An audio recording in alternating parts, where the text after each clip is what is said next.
el derecho de vivir. Poeta Ho Chi Minh, que golpea de Vietnam a toda la humanidad. Ningún cañón borrará el surco de tu arrozal, el derecho de vivir. Buenas tardes a todas, a todos y a todes. Para el Centro de Investigación en Procesos Políticos y Sociales de América Latina, CIPSAL, es un honor poder estar en esta casa de estudio, la Universidad de Valparaíso y la Facultad de Humanidades y Educación, que nos recibe y que nos da la oportunidad de poder presentar un libro que anda circulando desde el año pasado, desde el año de noviembre del 25, que anda circulando por diversos lugares. Hemos hecho un esfuerzo de estar en distintas comunas dentro de la región metropolitana para darlo a conocer, participando en distintas ferias locales, territoriales, en las cuales permite llegar a distintos públicos. Y quisimos hacer la presentación también en Valparaíso porque es una ciudad que por lo menos a mí me trae mucho recuerdo y me hace mucho sentido, porque yo soy egresado de la Universidad Católica de Valparaíso, del Instituto de Historia de la Universidad Católica de Valparaíso, allá por los años 80. Han pasado ya bastantes décadas de adelante. Así que en ese sentido, volver a Valparaíso siempre es grato. Y en esta sala hemos estado varias veces haciendo algunas presentaciones, haciendo algunas exposiciones y también presentando un libro que aquí se presentó y que tuvo también la participación del profesor Víctor Balán Márquez, que es sobre la sociedad neoliberal en Chile. El primer tomo de una trilogía que yo he trabajado sobre lo que es la sociedad chilena, cómo se ha estructurado, cómo se ha consolidado el neoliberalismo en Chile después de 50 años de proceso institucional, proceso económico, político y sobre todo cultural. Entonces, presentarlo aquí me trae muchos recuerdos, muchas emociones también, encontrarme con gente muy querida, con exalumnos algunos, ¿cierto? Y poder tener también a mi lado a la profesora de la Universidad de Playa Ancha, la doctora en Procesos Sociales y Políticos de América Latina, con la ex Universidad Arcis, ya hace algunos años, la profesora Doris Johnson, a mi izquierda, un lugar que debe serle muy familiar a ella, estar a la izquierda. No sé si estar a la derecha, pero al final se invierte la situación, el que a la izquierda y el que queda a la derecha. Y yo quedo en el centro. Ni chicha ni limonada. Ni chicha ni limonada. Así que esa es una situación muy especial. Entonces queremos presentar un libro que tiene, como digo yo en el prólogo, una pregunta incómoda. Porque se pregunta ¿para qué sirvió la revuelta popular de octubre de 2019 para el movimiento popular? Son estudios críticos 6 años después, y fueron convocados varios profesores, y tiene un mérito este libro porque también lo trabajaron académicos, pero no solamente académicos, sino que un grupo de trabajadores, un colectivo internacional de trabajadores, que ellos se incorporaron a través de Patricio Guzmán y su colectivo a reflexionar acerca del octubre de 19.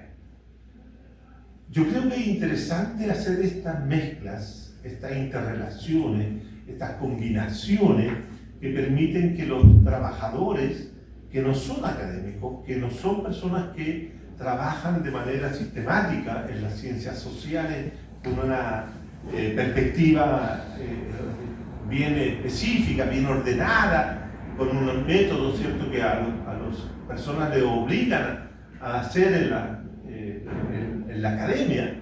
La academia tiene una ortodoxia sobre eso, y cuando se salen de la ortodoxia, los pobres personas que trabajan en ese espacio son condenados casi a muerte, porque tienen que cumplir los cánones que la investigación científica o la reflexión teórico-política obligan. Y si no se hace con eso, van quedando, como digo yo muchas veces, en los márgenes. Pero esos márgenes producen conocimiento, producen pensamiento, producen opinión, y esa opinión debe ser conocida. Y nosotros incorporamos en este libro, ¿cierto?, esa presentación, esa interpretación, ese trabajo que se dieron la gente del colectivo de trabajadores internacionales para responder la pregunta incómoda: ¿para qué sirvió la revuelta de octubre del 19 para el movimiento popular? Hubo otros autores que participaron en él. No quiero yo referirme a todos, pero tenemos la presencia de 2 autores de texto, o 3, contándome conmigo, ¿cierto? Está también el profesor y candidato a doctor por la Universidad de Concepción, Miguel Ávila Carrera, está ahí sentado en el público, pronto va a sentarse acá, y que también participó. Él es un joven estudiante de doctorado, es una persona que está iniciándose en estas líderes de las ciencias sociales a alto nivel, y nos presenta un trabajo muy interesante. No lo voy a decir todavía hasta que lo diga. Y eso, entonces quisimos hacerlo acá por todas esas razones que le estoy diciendo, y creo que va a ser una buena oportunidad. Así que vamos a hacer lo siguiente. En primer lugar, vamos a presentar a la doctora Doris Johnson, que es la persona que comenta el libro desde afuera. ¿Qué significa que comenta el libro desde afuera? Ella no participó en el grupo, tampoco respondió la pregunta. Entonces a ella le hemos pedido que comente el libro como una lectora interesada, académica, política, etc. Y por lo tanto es una mirada totalmente distinta de la que nos puede ofrecer Miguel desde adentro, o Luis también desde adentro. Entonces quiero dejar con ustedes a Doris Johnson. Gracias. Muy buenas tardes a todas y a todos. Por supuesto, mis primeras palabras son de agradecimiento por la invitación de Juan Carlos, que fue mi profesor guía en la tesis doctoral, así que además me une a él no solamente mi admiración intelectual, sino que es un lazo afectivo muy grande y un referente en muchos aspectos. Y también quería felicitar el ejercicio de llegar a literalmente parir un libro. Los libros son cada día más difíciles de editar, aparentemente hay cada vez menos interés en leerlos, y me parece un acto político de resistencia maravilloso seguir construyendo y escribiendo libros para que pensemos, para que reflexionemos, para que polemicemos y para que pensemos nuestras coyunturas en mediano y largo plazo desde distintas miradas. Pongo en valor la diversidad de autores que hay acá, que creo que enriquece el panorama, y nos salimos un poco de las élites intelectuales, que es importante reunir voces, porque todas participan y tienen mucho que decir, sobre todo en este tema. Así que, dicho eso, muchas gracias por permitirme estar acá y compartir este momento que me parece muy, muy relevante, así como el libro. Y bueno, decir que sí, me tocó, lo he leído un par de veces ya, la primera vez que lo recibí como amiga, y 2, cuando lo volví a leer para poder estar en este espacio. Y En ambas circunstancias, el libro despierta interrogantes, interpela, desafía, provoca, ¿ya? Y a mí lo hace desde mi subjetividad, me lleva a cuestionarme como sujeta política, y esas son las reflexiones que quiero compartir con ustedes, que no necesariamente vamos a coincidir, pero a lo mejor sí podemos compartir. Y a propósito del título, desde una lectura superficial, el título del libro podría ser leído como un gancho en términos periodísticos. Ya, yo soy periodista, entonces apelo a ese concepto de atrapar al lector con la pregunta de qué sirvió la revuelta. Que podría ser un gancho para atrapar, si queremos, maliciosamente al lector y conducirlo por universos semánticos aparentemente instrumentales, lineales, del tipo, esta inversión de movilización popular, ¿cuánto y quién nos reportó? Pero claramente sus autores y autoras nos proponen mucho más que eso. Por eso creo que más allá de la aparente simplicidad del enunciado, el libro, a través de sus diversos capítulos, va tejiendo momentos de reflexión, cuestionamiento, deliberación respecto de los factores causales, intervinientes y alcances de una revuelta que fracasó a medio camino, que no logró dar el salto para hacer verbo las demandas de la movilización popular.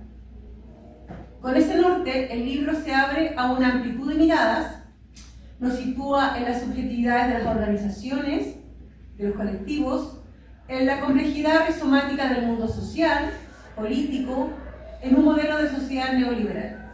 Desde este entramado, las y los autores buscan explicar cómo y por qué la movilización popular se difuminó a medio camino. Para unar conceptos, y este es un elemento que me parece interesante del libro, desde donde tejer las distintas líneas de análisis, los textos que hilvanan nos proponen detenernos en el concepto de revuelta. Sí, revuelta, porque no es lo mismo que rebelión, estallido, explosión. Desde ese punto de partida, la revuelta la concebimos como una sublevación, un levantamiento colectivo contra una autoridad que desafía un sistema desde la desobediencia. Desde ese punto de vista, hablar de revuelta es también una apuesta política.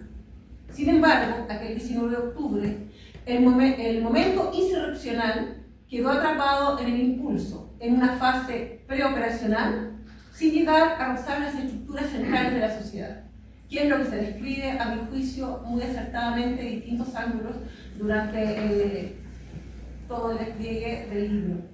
Las causas y los factores sociopolíticos y culturales las disecciona Gómez Leighton desde la ciudadanía neoliberal y su esencia ultraconservadora, cuya prioridad de vida es la seguridad, el orden, la tranquilidad, la prosperidad económica y laboral, para que el consumidor neo-ciudadano conservador del siglo XXI pueda seguir disfrutando de las bondades del mercado, de una vida de consumo en el marco de una ordenada y alternativa democracia representativa. Este diagnóstico da cuenta de una sociedad de consumo neoliberal, que transversalmente niega su condición y esencia de clase. ¿Qué papel juega la lucha de clases en este escenario?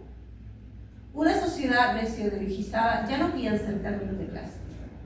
Esta variable, ¿cómo la incorporamos al análisis de un legado post-revuelta que no hace más que reafirmar 4 décadas de postdictadura cívico-militar donde exitosamente se ha administrado el modelo? Esto con el compromiso indeclinable de los gobiernos de la concertación, administrando el capitalismo de manera pragmática y realista, como dice el profesor Gómez, mutando a la izquierda neoliberal que retosa al interior de una democracia protegida, en el seno de una sociedad neoliberal, como la testimonia cada página desplegada en los 7 capítulos. Desde ese marco, la revuelta no sería más que un exabrupto, un berrinche que finalmente nos volvió al mismo lugar de partida.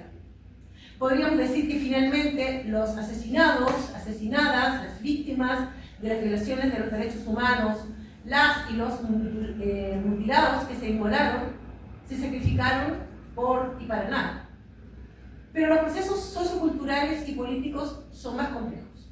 No responden a ecuaciones perfectas. Tienen sus ritios, son sinuosos, nunca lineales. Si bien la revuelta no fracturó las bases de la estructura de dominación hegemónica del capitalismo neoliberal, sí nos dejó algunas lecciones aprendizajes. Claramente, como señala Luis Corralán en el primer capítulo, la derrota tiene sus raíces en el alienamiento de gran parte de las clases subalternas con los objetivos políticos de sus opresores, sin conciencia de clase. Esa es una constatación dolorosa pero realista, que actúa como un muro de contención ante cualquier transformación estructural. Aún así, Jimena Greck pone en valor y destaca la movilización feminista como un ejemplo de organización, de proyecto pragmático claro, defendido a ultranza a pesar de los escollos con que el sistema mina sus avances. Ha logrado mantener y conquistar algunas reivindicaciones, aunque modestas y aisladas. Considero que aún así, a diferencia de otros colectivos y organizaciones, siguen manteniendo una agenda activa por sobre todas las dificultades. Si a la movilización popular se la devoró la institucionalidad, como bien sabemos, es porque a falta de organización, rumbos claros y un proyecto político, con la ayuda de los partidos de izquierda se propició el sometimiento de la movilización popular a la agenda política e institucional, lo que no solo da cuenta del divorcio de los partidos de izquierda con las demandas populares, sino que nos lleva a cuestionarnos por el lugar político e ideológico en que se sitúan las izquierdas modernas en la sociedad líquida, demasiado ocupadas en administrar el capitalismo. En síntesis, este legado de una revuelta bajo la figura de un capullo que no llegó a desplegar sus alas, responde a un frustrado proceso carente de transformación constituyente. No hay cambio estructural sin la acción previa de un poder destituyente, de las estructuras y modos de dominación. Más allá de toda expectativa y deseo de cambio, debemos de constatar que los ciudadanos neoliberales de hoy, sigo citando al profesor Pons, han optado por vivir y gozar sujetos en el presente. De momento han renunciado a plantearse la posibilidad de dirimir, construir la historia futura a través de la revolución. Lo que nos ha dejado la revuelta 6 años es que la revolución no es una opción hoy. No estamos disponibles para construir una sociedad diferente. Parafraseando a Juan Carlos, en las últimas 3 décadas la sociedad chilena no ha protagonizado ni experimentado ningún cambio de transformación social, político, cultural relevante. Transformador, porque sin sujeto político no hay transformación. Esa debería ser la primera tarea a construir antes de pensar en una segunda parte de la revuelta del 19 de octubre del 19. Construir un sujeto, el sujeto político, desde y en el espacio público, articulado en la movilización popular, que nos lleve a la esperada transformación de nuestra sociedad. Aunque pareciera negativo o deprimente la evaluación a 6 años, creo que sí hay cimientos y sí hay organización aislada, atomizada tal vez, pero que a través del trabajo, considero, de la academia, de las organizaciones sociales, del mundo de los trabajadores, es posible volver a construir el tejido social para enmarcar un sujeto político. Muchas gracias. Nuestro investigador Nobel, joven, en ese sentido, Miguel Ávila Carrera, que tiene la misión, la instrucción también, de dar a conocer cuál es su trabajo. Y quiero hacer una pequeña reflexión sobre el trabajo de Miguel, porque él trabaja un tema que es muy importante, que es el tema del blindaje del neoliberalismo. Él nos plantea en su texto que se ha producido el blindaje del neoliberalismo. ¿Por qué? Porque hay una cuestión que hoy día se discute mucho y se habla mucho, que en el fondo que es un tema de la seguridad. Se plantea la seguridad. Se dice que José Antonio Kast habría ganado la elección fundamentalmente porque tenía un ítem dentro de su programa que era de la seguridad ciudadana, el marco y el orden de la seguridad de la sociedad chilena. Pero yo tengo la impresión de que hay que marcar la diferencia entre lo que es seguridad y protección. Y tengo y a partir del texto de Miguel, uno queda claro de que lo que se va a producir después del 19 es de la revuelta, es la profundización, no de la seguridad ciudadana, sino de la protección del Estado y del orden del Estado. Y a eso los analistas le prestan muy poca atención porque están distraídos con el tema de la seguridad. Y entonces yo creo que el aporte fundamental que nos hace Miguel es justamente poner adelante del tema de la seguridad, el tema de la protección del Estado y del orden de manera. Dejo con ustedes, amigos. Buenas tardes a todos y a todas. Mi nombre es Miguel Ávila, soy profesor generalista básico de la Universidad de Magallanes, magíster en Sociología de la Universidad Arcis y candidato a doctor en Historia por la Universidad de Concepción. El capítulo que yo vengo a exponer se llama El movimiento popular en la emergencia del neoliberalismo blindado, falta de herramientas orgánicas, con el profesor Juan Carlos y yo conversando a partir del título. Cuando salió José Antonio Caz, yo decía, profesor, poner la emergencia fue como un choque de conceptos. En aquel momento, porque esto lo escribimos antes de presentar al gobierno de emergencia. Pero pensando cómo se empieza a blindar el modelo a partir del 2019 y mirando hacia atrás, este proceso de blindaje empezó mucho tiempo antes. Por ejemplo, desde 1990, nosotros ya sabemos cuando se producía la transición, los gobiernos de la concertación y los sucesivos gobiernos democráticos que vinieron implementaron medidas para fortalecer el orden social y el control social. Por ejemplo, la cárcel de alta seguridad en Santiago, la construcción del Consejo Coordinador de Seguridad Pública en los 90, las nuevas legislaciones que ajustaron lo que había dejado la dictadura, el nuevo espacio democrático, y los sucesivos planes antidelictivos. Estos planes antidelictivos, el primer plan data de 1993-1994 y se empiezan a aplicar sistemáticamente en Chile. Cada gobierno llega con su nuevo plan de seguridad. Por ejemplo, hace no mucho tiempo atrás la ministra Steiner tuvo que renunciar prácticamente, o prácticamente la sacaron por decir que no tenía un plan de seguridad. Fue como un suceso, algo que llamaba la atención. Por lo tanto, el tema de la seguridad es un elemento central para el mantenimiento del orden en el posautoritarismo. La revuelta de 2019 cuestionó y rompió el orden neoliberal posautoritario y las formas de control social, como también los acuerdos que se habían construido a partir de 1990.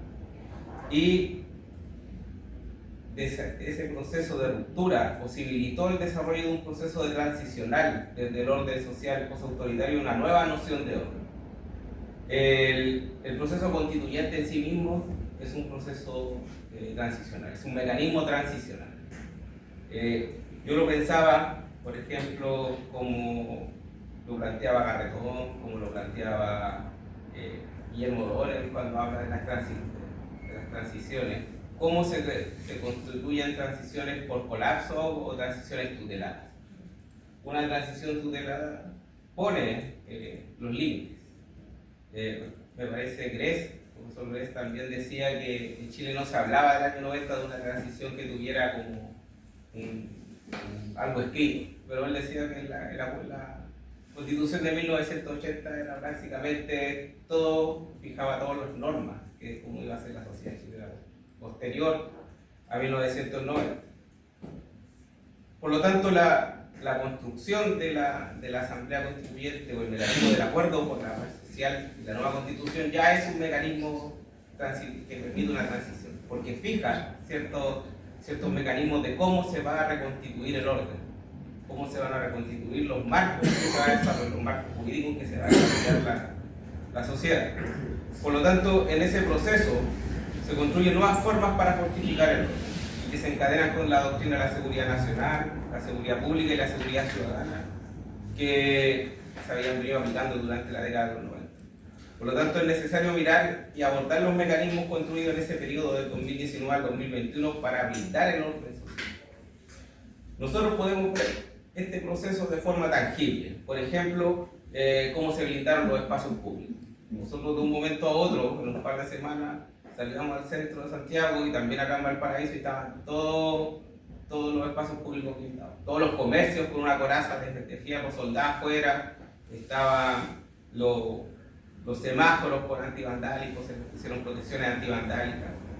Y eso viene a ser algo, un elemento tangible, algo que todos podemos ver, que se puede tocar en torno al blindaje. Pero también la misma Convención Constitucional al ser un mecanismo de transición, un mecanismo transicional, también permite de alguna manera, y algo que pasaba inadvertido para la sociedad en general y para la izquierda en general, que la misma Convención podía fortificar el orden neoliberal. ¿En qué sentido? Que nadie pensaba en aquel momento, yo creo que antes de la Convención, que iba a ganar el rechazo. Y que el rechazo permitía vigorizar el orden social neoliberal legado por la dictadura. Porque de ahora en adelante esto está ratificado, se votó esta vez, por lo tanto no hay mucho que alegar tampoco. La derecha, ese es el argumento occidental que va a sacar acá, de aquí en adelante. Nosotros hicimos un proceso y la gente pero también en la nueva legislación que se empieza a aprobar después del 2019. Por ejemplo, con la ley antibarricada, la ley antitoma, la ley Laín Retamal, o de gatillo fácil, como se conoce, que yo creo que es la principal herramienta que hoy día tiene. Porque quien reclame ahora va a decir, por un lado, no, esto está ratificado. Segundo, aplique la violencia del Estado y no hay mucho que alegar. O sea, está todo con un marco jurídico nuevo para nuevos momentos que se puedan venir de crisis. O sea, yo tengo la capacidad hoy día de soltar las amarras a las fuerzas policiales y también después absolverlas, como ocurrió recientemente. Entonces, si nosotros empezamos a mirar ya con fecha, el inicio de este proceso transicional se da el 22 de octubre de 2019, cuando fueron anunciadas las medidas sociales, la mesa de diálogo, que representa el inicio de esta reacción conservadora, que yo creo que nadie lo pensó en aquel momento. El 12 de noviembre ya fue anunciado el Acuerdo por la Paz y la nueva Constitución y significó la construcción de un mecanismo transicional, como yo lo había comentado anteriormente, a un nuevo ciclo político del posautoritarismo que podríamos denominar como un neoliberalismo blindado. Y este neoliberalismo blindado tiene como característica que tiene nuevos marcos jurídicos para poder defenderse y ensanchó las capacidades del despliegue de las fuerzas policiales para reprimir a la población en general. Entonces, en este blindaje del modelo se representa simbólicamente en la construcción de una coraza blindada sobre el sistema neoliberal, que vendría siendo por un lado los nuevos marcos jurídicos y por el otro lo tangible, que todavía nosotros podemos mirar por la calle y todavía están las cosas quedaron así, los bancos sobre todo. Por lo tanto, estas acciones político-institucionales para blindar el sistema serían la agenda de seguridad pública y paz social, los más de 8.000 millones en compras de materiales antidisturbios, el traspaso de medios blindados del ejército hacia carabineros. Por ejemplo, los carros de ahora son todos carros, muchos de los carros que hay ahora son carros traspasados de las fuerzas militares son los carros Piraña, me parece. Moguas, Piraña, de fabricación de FAMAR.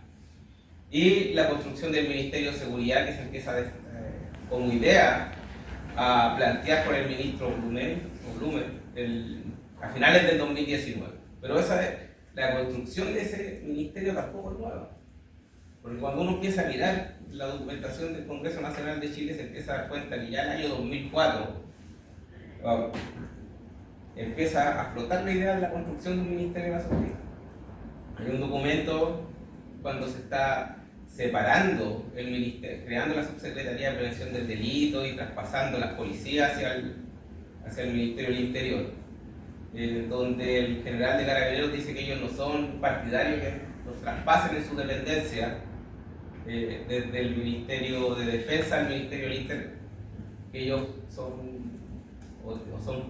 tienen la idea de que a ellos les construyen un ministerio propio y que ese ministerio puede ser el Ministerio de la Salud. Por lo tanto, esa discusión ya venía dándose hace más de 20 años. Ya era algo que estaba socializado entre los mandos castrenses y entre los mandos policiales. Por lo tanto, esta transformación abre otro proceso en donde la misma Convención Constitucional fue un elemento restaurador del orden, un mecanismo transicional, como decía, que dotó de nuevos marcos, nueva capacidad del Estado y que deja tareas pendientes para la izquierda, como asumir la incapacidad política para construir un proyecto transformado. Una crítica que debemos asumir entre todos. Y la necesidad también de pensar aquello. ¿En qué sentido? Yo pensaba el otro día, mi día le daba vuelta, me preguntaba yo mismo, ¿cuál fue la última batalla épica de la izquierda chilena? ¿Cuál fue la última batalla épica de la izquierda? Una batalla en verdad donde hubiera un proyecto por el que pelear.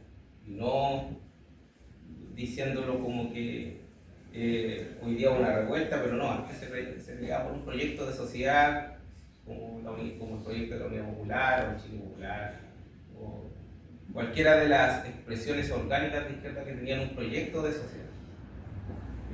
Por lo tanto, mirando hacia atrás y pensando, es necesario preguntarse tal vez, ¿cuál fue la última batalla épica de la izquierda y esa batalla épica, por qué tipo de sociedad nosotros vamos a hacer frente a este neoliberalismo vigorizado, blindado con nuevos marcos jurídicos, en donde yo puedo decir yo voy a hacer el plan de reconstrucción, como lo dice el CASI, si no lo apruebo por decreto, y si sale la gente a protestar, yo tengo todas estas herramientas policiales y jurídicas para poder defender.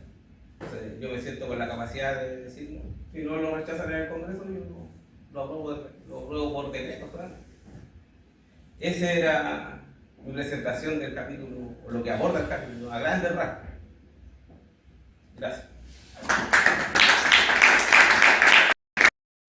De 2 artículos de los 8 que están presentes en el libro, ¿no? Para que ustedes hagan el acto más neoliberal posible, que es el acto de comprar el libro. Porque este es un libro que no tiene 5 millones, ni 50 millones, ni 500 millones de pesos otorgados por el Estado para poder producirlo. Este es un libro que se produce desde el esfuerzo de mucha gente, pero sin ningún tipo de ganancia. Y el centro de investigación también se sostiene a puro ñeque, como dirían los viejos antiguos, ¿no? En ese sentido, ¿no? Por lo tanto, el libro requiere ser vendido no por razones mercantiles, no es una mercancía que tenga un valor de uso, sino que tiene un valor ideológico. Este es el segundo libro que nosotros producimos en torno a la revuelta. El primero fue a mí me ha dado para las preguntas, ¿qué pasó con la revuelta de octubre del 19? Nos preguntamos allá por el año 21 y varios de los, en esa oportunidad, Sergio, Igor Goicoich, Rafael Agacino y yo, más el periodista Camilo Ada, Guillermo Camilo Ada, respondimos esa pregunta. Y fue un libro que también fue un libro incómodo, con preguntas incómodas, con reflexiones incómodas, y en esa oportunidad, allá por el año 21, anticipábamos tanto Abasino, Boykovic como joven, anticipamos la derrota en el año 21. Recién, todavía no se producía ni la elección de los delegados a la convención, se producía en el momento, pero nosotros decíamos que ya en ese momento se había producido la derrota del movimiento popular. Si es que existe un movimiento popular, yo ahora me he puesto bastante escéptico y acabo de hacer un pequeño podcast preguntándome si es que existe el movimiento popular. Y yo ahí en ese texto provocadoramente digo que existe solamente en los libros de historia. Porque el movimiento popular hoy día, ¿quién lo representa? ¿Quién encarna el movimiento popular? ¿Quiénes son los actores? ¿Cuáles son los sujetos de ese movimiento? Entonces, y eso tiene que ver también con lo que se provocó el estallido o la revuelta, como a mí me gusta decir, y estallido lo dice la mayoría de la gente. La revuelta provocó una cosa muy inusitada, y yo lo planteo en el prólogo del libro, una especie de prólogo, que es más bien una toma de posición frente a la pregunta, en que la revuelta tuvo tal potencia destituyente que provocó la reacción de todos aquellos sujetos y sujetas que vivían, comillas, tranquilamente en el oasis o en el paraíso del consumidor. Fíjense que Piñera hablaba del oasis, pero quien primero que habló de un paraíso del consumidor fue Mulián, allá por 1997. Y él decía que los ciudadanos chilenos y ciudadanas chilenas se habían transformado en ciudadanos creditarios. ¿Se acuerdan? En el libro El Chile Actual. Y que vivían en el paraíso del consumidor, en el páramo del consumidor, dice Mulián. Si uno toma esa idea y va viendo cómo este sujeto se va transformando a lo largo del tiempo, se va constituyendo en lo que yo denomino el ciudadano neoliberal. Se va constituyendo en un tipo de sujeto nuevo que tiene nuevas formas de comportarse frente a las distintas dimensiones que tiene la sociedad. Y una de ellas es sentirse cómodo en el mercado. Ustedes obviamente se van a interrogar inmediatamente cómo este señor nos está diciendo que este sujeto se siente cómodo en el mercado si hay un conjunto de otros que están protestando contra los distintos abusos que el mercado provoca.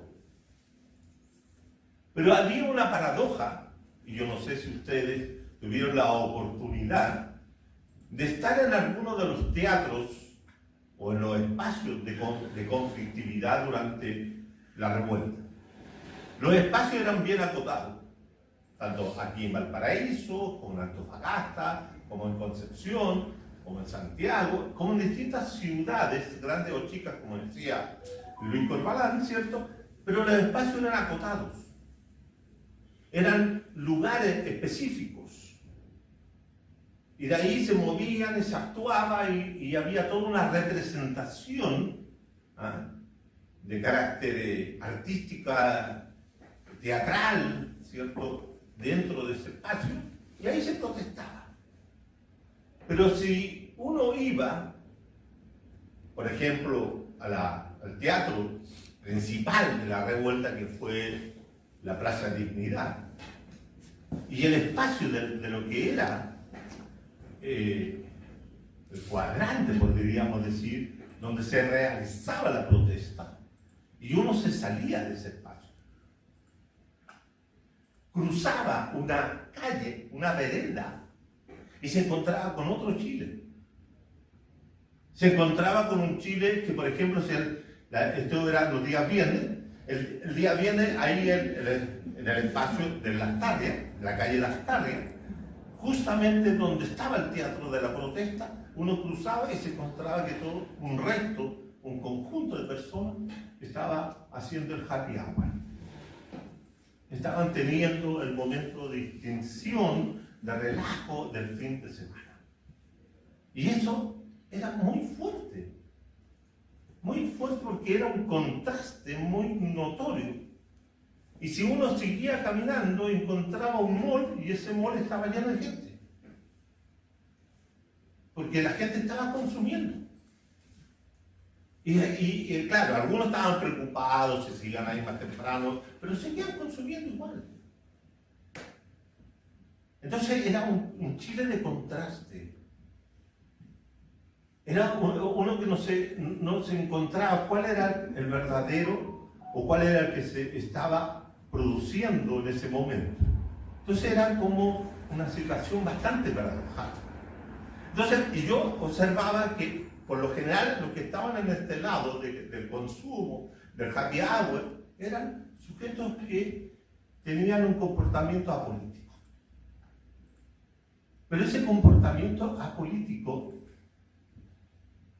yo lo digo en mis libros que tengo dedicados sobre el tema de la sociedad neoliberal, yo digo que ese sujeto apolítico es un sujeto apolítico no como muchas veces se describe o se le señala, como un sujeto ignorante, o como un sujeto que no sabe, o como un sujeto que parece que viviera en el aire, como los pajaritos. No. Ese sujeto tiene clara conciencia dónde está situado. Lo sabe perfectamente y sabe perfectamente lo que tiene que defender. O lo que tiene que, o cuáles son sus, comillas, privilegios, o cuáles son su situación material dentro de la sociedad en la que vive. Por lo tanto, no es que cuando no votaba, porque ese sujeto era abstencionista y yo he estudiado el abstencionismo hasta cansarme, ese sujeto tenía claramente un discurso. Y ese discurso era: a mí la política me carga. Mientras no me afecte a mis intereses, yo voy a estar tranquilo.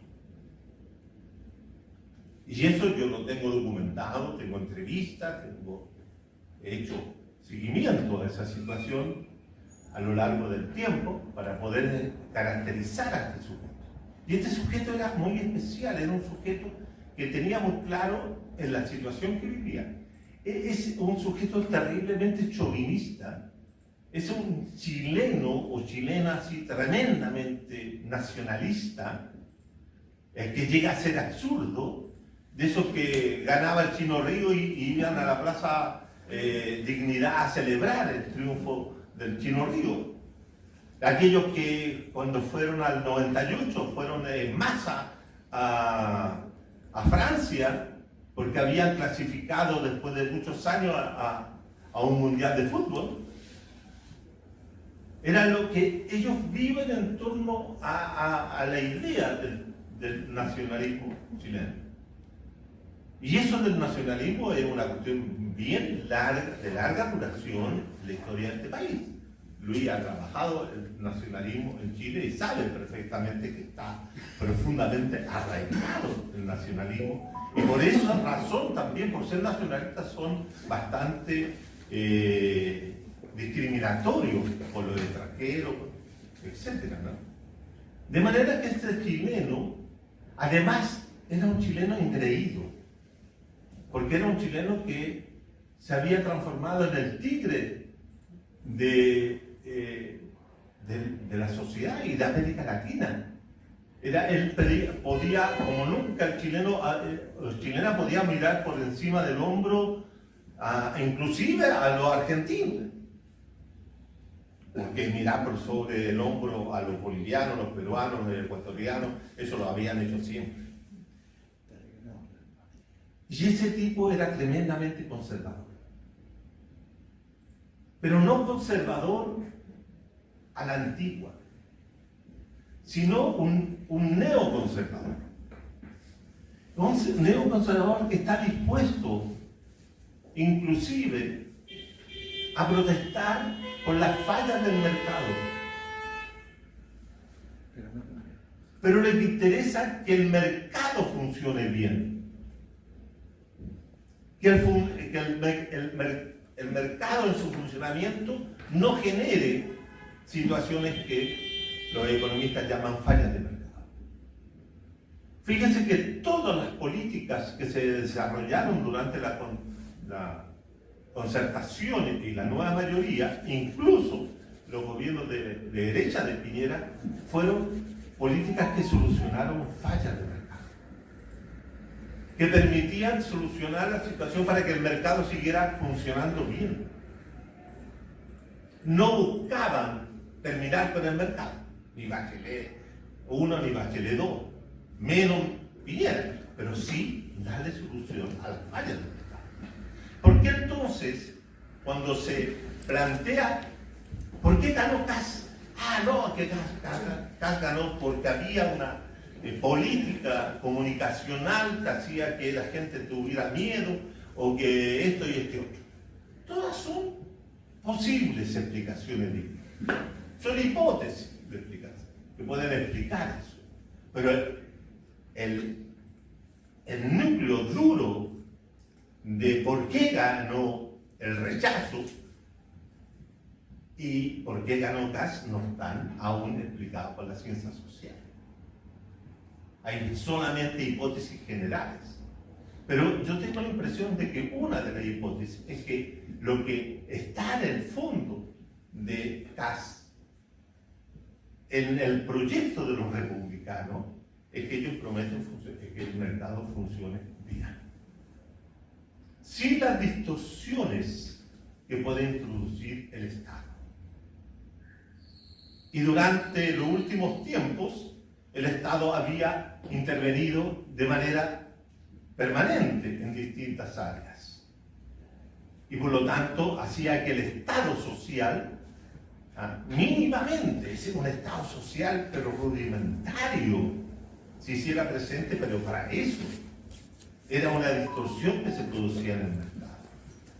Por ende, entonces, una de las explicaciones es que este sujeto neoliberal vio en la opción de Kast la posibilidad de que se restableciera el funcionamiento adecuado del mercado. Eso es lo que creo que es la explicación. Y eso es la explicación de por qué gana el rechazo y por qué gana Kast. Pero eso se debe a otra cosa también. La potencia, como decía yo hace un rato, la potencia de la revuelta generó temor. Temor en los sectores dominantes. Pero también generó temor en todos aquellos que durante los 30 años de la concertación, más los gobiernos de Piñera, habían logrado una serie de estatus material, producto del acceso, por ejemplo, al crédito. Y a la adquisición de patrimonio.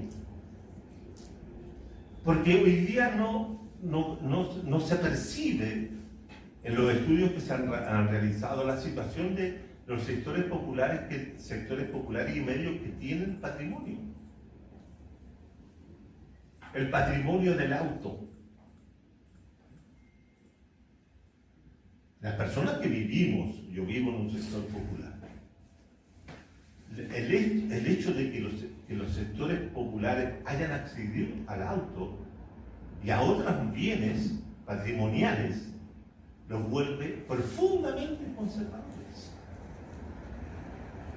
neoconservadores. Por lo tanto, la protesta de octubre genera temor activa el miedo atávico de las clases dominantes a los sectores populares. Los sectores medios también le tienen miedo a los sectores populares, eso ha quedado demostrado a lo largo de la historia, y también se activan en contra del dicho. Entonces, uno se pregunta, ¿de qué sirvió la revuelta? La revuelta sirvió justamente para percibir que estamos dentro de una sociedad neoliberal profundamente conservadora, profundamente reaccionaria, y que está dispuesta a defender el mercado y el capitalismo neoliberal a ultranza. Y incluso, yo diría, que están dispuestos a defenderlo con las armas en la mano. ¿Recuerdan ustedes que durante la protesta en distintos lugares surgieron unos grupos armados y vestidos con chaleco amarillo? Bueno, esos grupos son los que también apoyaron y apoyan fuertemente la reestructuración del capitalismo neoliberal. Y esos grupos no son nuevos, aparecieron por allá por el año 2010, cuando fue el terremoto, cuando la gente saqueaba supermercados porque tenían hambre o tenían necesidad de hacerse de alimentos, pero también otros que hacían otras cosas, obviamente, como siempre, aparecieron también los chalecos amarillos, que defendían la propiedad y su patrimonio. Pero antecedentes de esos grupos de chalecos amarillos los tenemos durante la época de las protestas nacionales. Algunos que pintamos canas acá, nos recordaremos de las protestas nacionales, y también surgían grupos que estaban con el general y que le pedían, ¿cierto?, que nos diera un arma para defenderlos. O sea, no es nuevo esto, pero durante los últimos 50 años esa situación se ha hecho cada vez más dura, y los sujetos neoliberales tienen hoy día el control del cambio político. Y ellos, al tener el control del cambio político, desechan cualquier cambio radical. Quieren la conservación de un orden. Y ese orden se los dio justamente la derrota del movimiento de octubre, como también lo que yo llamo el giro de 360 grados, en que partimos siendo neoliberales y terminamos siendo neoliberales. Y hoy día la prueba está que tenemos un gobierno neoliberal. Posibilidades de que este gobierno neoliberal sea derrotado por una nueva movilización, bueno, eso lo dirán simplemente la movilización de los actores que puedan organizarse para aquello. Uno puede pensar en situaciones como la que se vive en Bolivia. Hoy día todos andan contentísimos por lo que pasa en Bolivia y andan diciendo Bolivia es el camino. Veamos en qué termina Bolivia antes de poder pronunciar frente a esa materia. Pero tengo la impresión de que el libro es provocador. Aquí yo estoy diciendo algunas cosas, pero en el libro digo más, que han sido provocadoras y han generado respuestas de algunos, como el compañero Gustavo Burgos, de aquí mismo de Valparaíso, que respondió muy enojado por el prólogo del libro. Pero eso es lo que yo busco, que se enojen para que reflexionen. Así que gracias por estar escuchando mi vida y que lo agradecemos. En su mirada, que el profesor Juan Carlos recién lo dijo, o sea, la izquierda se sintió tocada, ¿no? Se sintió amenazada con lo que pasó con la revuelta, ¿ya? ¿Eso era realmente una izquierda? ¿Era una izquierda que abraza que el capitalismo, que la única forma de respirar es respirar el diseño capitalista? Por eso ese cuestionamiento que usted hace, que ¿cómo pensamos la izquierda de aquí para adelante? ¿Qué es lo que es la izquierda? A ver, yo diría que la izquierda se sorprendió más que se asustó. Es decir, la izquierda fue sorprendida por la acción colectiva, por ese grupo de personas que salió a la calle. La izquierda quedó superada en su accionar, no tuvo reacción. Es decir, y la izquierda que pudo reaccionar fue la que reaccionó en función de la institucionalización del conflicto.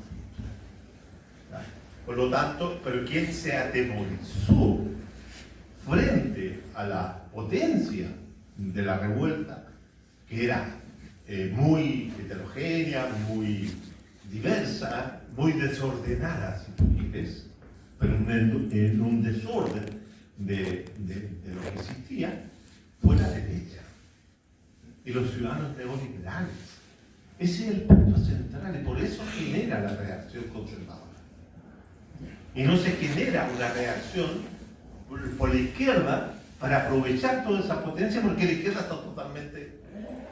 Y también abrazaba, respiraba el capitalismo. Es que lo que pasa es que yo de la izquierda que estoy hablando, es de la izquierda anticapitalista. Es la que yo no me estoy hacer. refiriendo a la izquierda neoliberal. Claro. Yo hago la distinción, yo trabajo siempre pensando en la izquierda anticapitalista. La otra izquierda es la que trabaja por la mantención del orden, pero es una izquierda que no lo es. Claro. Que tenemos que plantearnos cuál es el sentido común de hoy día. ¿Cuál es? ¿Cuál es el que queremos construir? Y ahí donde falla lo que decía Miguel, la ausencia, como también lo decía la profesora Johnson, la ausencia de la izquierda.